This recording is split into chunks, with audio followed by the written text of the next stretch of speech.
Hello friends, it is Emily Parkinson, Superstar Director of Group Feed Your Faith, and I am going to hop on here and talk about fundraisers. So I've gotten pretty good at doing fundraisers over the last few years, and I get questions about them all the time, especially since I did the United We Rise training yesterday. My inbox is jumping. So I am going to make an updated training on fundraisers, and I'm going to try to post it on YouTube and include the links that I use in the description box. Hopefully I can figure that out. I'm a little bit tech savvy, but not all the way tech savvy. Okay, but so first let's start with how I book fundraisers. So first it started with just my boys' football teams. And it's just kind of spiraled. It's been like 5 years ago since I started, and it's just kind of like snowballed from there, and I just keep adding more every year. I'll tell you that I've done almost every conventional sport, and I feel like for whatever reason, girls cheer teams and select softball teams, the girls just kill it for whatever reason. But I mean, I don't discriminate. The boys do well too. But those girls are competitive. So I would definitely be looking for those. How I book them is I just ask. I mean, it sounds like I almost feel dumb giving you that answer as how I book them. But literally, I just ask. I start paying attention. I'm constantly in the back of my mind paying attention to people who have kids in any sort of activity that requires funds. And then I just simply ask. If they ask for more information, I have a little cover sheet that I send to them. But I try to keep it as simple as possible and basically say, you'll be getting my full commission. For me, I tell them 30%. Because especially in the fall, I plan on having a month where I'm getting the monthly sales bonus. If you don't want to do that or don't feel comfortable with that, you can tell them 25%. I do know some people have reservations about giving their paycheck or their money back to the organization, like all of it, because, you know, they need this money, they need this income or whatever. And I personally, I'm going to say this as nicely as possible, I personally am just going to tell you that you are thinking about it wrong. When you're booking a fundraiser, you're not booking it to make any money. You're booking it purely to get incentive points, obviously do something, contribute to your community, and get new contacts. Fundraisers are like the best way, one of the best ways for you to meet new people and get new contacts into your well of people.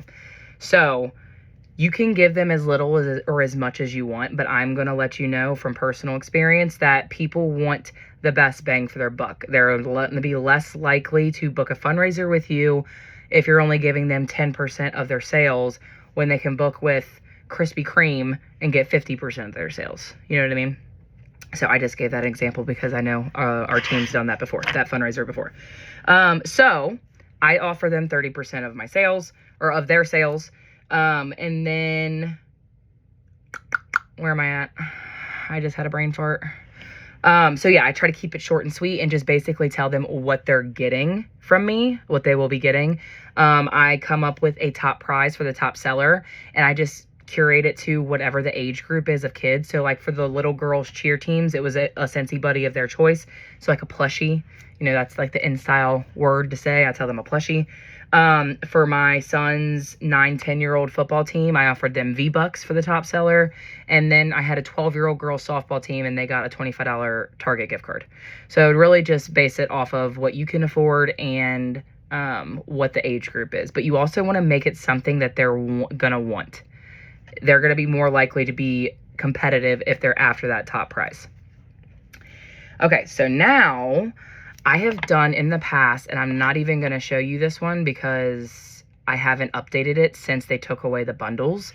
But I used to do a either 6 bars or a mini warmer and 3 bars bundle. And I mean, it did really well for the first couple years, but it is a little confusing. And I feel like it was just a lot of questions. So I kind of steered away from that. And last year I started doing Scent Circle fundraisers, which I used to always avoid because I felt like it was such a small price point that they wouldn't do as well. And it was the opposite. I guess because it's such a small price point, more people were willing to buy. So they actually did better with the Scent Circle fundraisers. So this is what it looks like. I get these little manila envelopes from Amazon. And then this is a full sheet label. So this is one big sticker that's in the size of, I think it's like 8 by 11, whatever computer paper size is. I'm going to share this link for this but it's just like a breakdown of all the information, like fill forms clearly out with your first and last name and phone number. Make sure I have the phone number of anybody who orders, so that way if something sells out, I can contact them directly. They don't always listen, of course, but I try to really, really stress that point. Also, when I do have these fundraisers and I get everything together, I prefer to have a meeting, a parent meeting with the coach and then all the parents, so I can go over these rules with them and really like nail in, like, I need full contact information, this, and that, all the rules. Because we want new contacts, right? It doesn't do us any good if they just put a name down and no phone number. We're not getting a contact out of that. So I try to really, really make them understand the importance of that. It tells them what their prize is, and then there's also a QR code with their fundraiser link. So if they want to shop more than just scent circles, and then it'll be shipped directly to their house. Usually everybody orders directly from the link. I have had a couple people private message me and ask me if it would be okay if they collected orders, and I have let them, but I've made it very clear that they need to make sure that they're including sales tax and that they clearly put down the order. And I really, really need their contact information for that, because if I have any questions, then I need to contact them. This is the form. I did not make this. I feel like this was Wendy Heath Newgas, but I could be lying to you. So Scent Circle fundraiser form, all the good stuff on there. I have a Canva link. On the back, this is all the scents that I am offering. I just picked like the top favorite scents. This is not updated.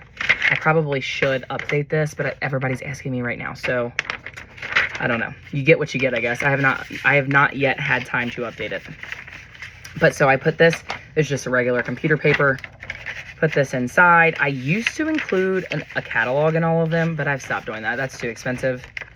So yeah, I just give this to every kid on the team, and I'll like find their mascot and edit this whenever I get a new team. And then I usually run them for about 2 weeks. I collect the orders. I try to make sure I stay within 1 month because of commission and how they get paid, which might get better or easier now that we have weekly pay. What else? Sorry, I'm doing this very impromptu and trying to think. So when I get the orders in, I separate them myself. I feel like scent circles are so much easier to separate too than when I used to do the mini warmer and wax bundles. They're just smaller and just way more easier to separate. I separate it by child. So I separate the orders, obviously, and put the name of each person's order. And then I put all of the one child's in either a bag or a box, depending on how many orders they got, and have that child's name on the outside of it.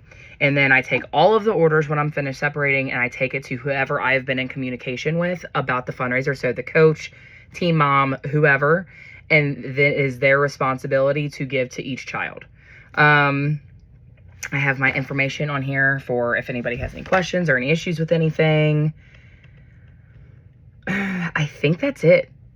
It's really so much easier than you're thinking. I'm telling you, I was that person too. It took me 2 years of being a consultant to finally book a fundraiser. And it was mainly because I was intimidated. It just seems like a lot. But especially if you have these forms, like you just got to do it. You just got to do it and get the hard part over of like booking it and be like, okay. And you just got to go through the motions. And if you come to a part where you don't know what you're doing, ask your sponsor, your upline, reach out to me. And I will try to get back with you as soon as I can. And there's so many trainings on YouTube for fundraisers. There's so many. And there's so many people that are willing to answer any question that you have. So do not be intimidated. Just do it.